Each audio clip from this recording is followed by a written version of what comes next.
Hey everybody, it's Matthew with True North Wilderness Coaching, and kind of close to the camera today. Lost my microphone on the way up the trail, but we're not going to let that get us down. Had to rehearse my 5 affirmations. Today I choose to be positive. I am grateful for all that I have. I am able to accomplish great things. I view challenges as opportunities for growth, and I take action towards my goals every day. So I had to run down the mountain and look for it and run back up, but didn't see it, so no problem. We will get a new one and carry on. Guys, I had a couple things on my mind today, a couple points I wanted to talk about. One is the answer is within you, and 2, incubator. All right. So number 1, the answer is within you. Part of the idea of this is the purpose of this is finding your true north, finding your purpose. Whether you want to look at it as, a spiritual thing where, the God of the universe has written certain things into your DNA, or whether you want to look at it as, millennia of your ancestors on your mother and father's side have passed down character traits and experiences and have landed in the unique configuration, which is you personally. There is not just one thing, but there is a set of things that we are all uniquely suited for, and desires that we have within ourselves. And in the absence of clear direction, which we have in our society right now, the lack of male initiation, the lack of fathers really knowing how to be fathers and really knowing how to pass down identity and purpose, and in the noise of our culture, it's very easy to settle for and land on things that are not really us. If we are not intentional and we don't go deep within ourselves and find those answers of who we are and what we're uniquely suited to do, we will allow ourselves to be molded by the culture, the society around us. And as well-meaning as people may or may not be, people have agendas, They may be very well-meaning. It might be a church thing but it's a very linear purpose. Their vision for you may be, oh, you become this or that. Your family is as well-meaning as they may be, or not, or involved or not involved, right? Their purposes and plans for you may be unclear, or they may be something that's not really within your heart to do. There's an old wise saying, start a child on the way he should go, and when he is old, he will not depart from it. And there's a deeper meaning there as far as, fathers and being able to look into their children and see and call out the unique gifts and talents that are within them. But we live in a day and an age where that is just not happening. And so people are growing up without purpose and direction, and society will set us in a course, and we may get along that course and realize, hey, I'm not fulfilled on this path, and there's something better for me, there's something greater for me. So that's the first thing, is that the answers are within us, and if we're not intentional, if we don't take time to dig in, that's what the alignment journal is for, that's what the mastermind is for, that's what getting around brothers who are have a degree of separation from us, where they don't have a preconceived notion for what we should be, and so we can think tank that and get together and express ourselves without judgment and refine and help each other discover what those true purposes are, especially in spending time with each other and going deep in that area. And I think this is one of the great paths to fulfillment.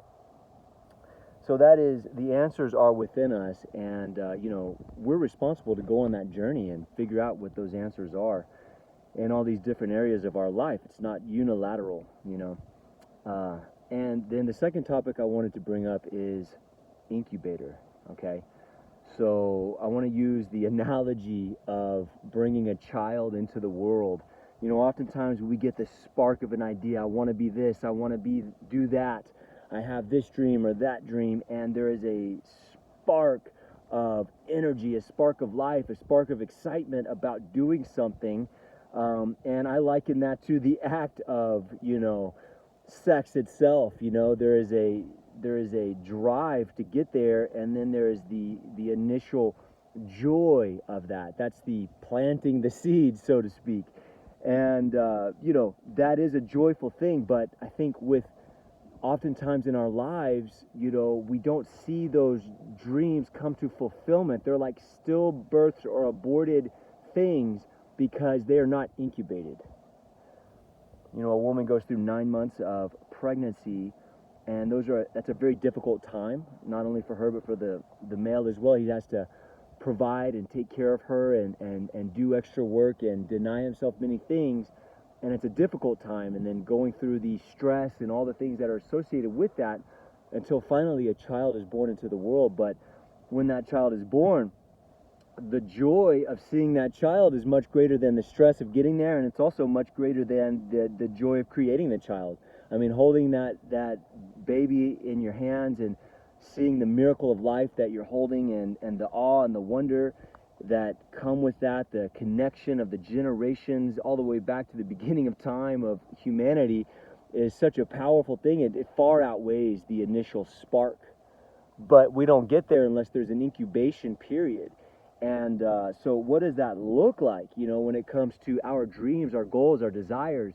We want to have a goal spiritually. We want to grow closer to God. We want to become more disciplined in this area, that area. And we see it and we have that spark, but then it's not incubated. It's not seen to come to its birth, to its fulfillment. And so how do we create that in our modern culture? Well, there's only one way to do it, and that's with intentionality. And that's what the purpose of this is as well. That's why there is an alignment journal. There is a hike where there's commitments are made to specific things that we're going to follow through with. And then there's a period of, encouragement and holding ourselves to that commitment to incubate it and see it fulfilled. And, you could carry that analogy much further. There's the child growing up and all the difficulties and the challenges and the joys that come with that, to the ultimate fulfillment of seeing those things reach their full maturity, right? Whether that's a business, a purpose, any of these things. And yes, it's hard. Yes, it's difficult. And yes, the path to fulfillment is embracing those hard things and embracing those difficult things and taking responsibility for that. And there is an easy way, that's also hard. There is the path of least resistance. There is the continue doing things the way I've been doing it and living life unfulfilled, going to a job I don't love every single day without taking action on my goals and not growing into my physical goals, my relationship goals, my spiritual goals, my financial goals, and just continuing that, right? It's kind of like choose your heart, right? It's hard staying in that because of the nihilism that's sort of seeping into our culture right now. Just sort of this attitude that, well, this is just the way things are, and I push against that. That's what this is all about. It's pushing against that and saying, no, we have a life to live. And, I have a responsibility to myself, to my ancestors, to my family, to my God, to my purpose, to wake up out of the slumber of going through the motions and lay hold of those things and, differentiate from the culture, and be okay with differentiating from the culture. If we follow what the culture has for us today, we are going to be very miserable. There is so much bad advice out there. There's so many extremes, and, it's time to place ourselves around men who want to be intentional and be realistic and be brave and courageous and push one another forward. So I just want to leave you with those thoughts today. Number one, the answers are within you. And number two, incubator. Incubator, another way to look at that, last closing thought here is seed, time, harvest, right? You plant the seed, right? It goes in, and there's time. You have to wait. You have to nurture. You have to care for that thing that's growing. That's that incubation. You have to weed around it, care for it, water it, see it come to the fullness when it grows and it produces the harvest, And so that is what we want to do. That's why it's a 6-month program. And there's 30 days of the alignment journal. There's going to be an amazing time of hiking in the wilderness with these brothers. And then there's going to be another period of sorry, not 30 days, 90 days prior and 90 days after to incubate these dreams and these desires. And I'm just excited to see what could happen in your life and in our lives if we apply ourselves and commit to this, gentlemen.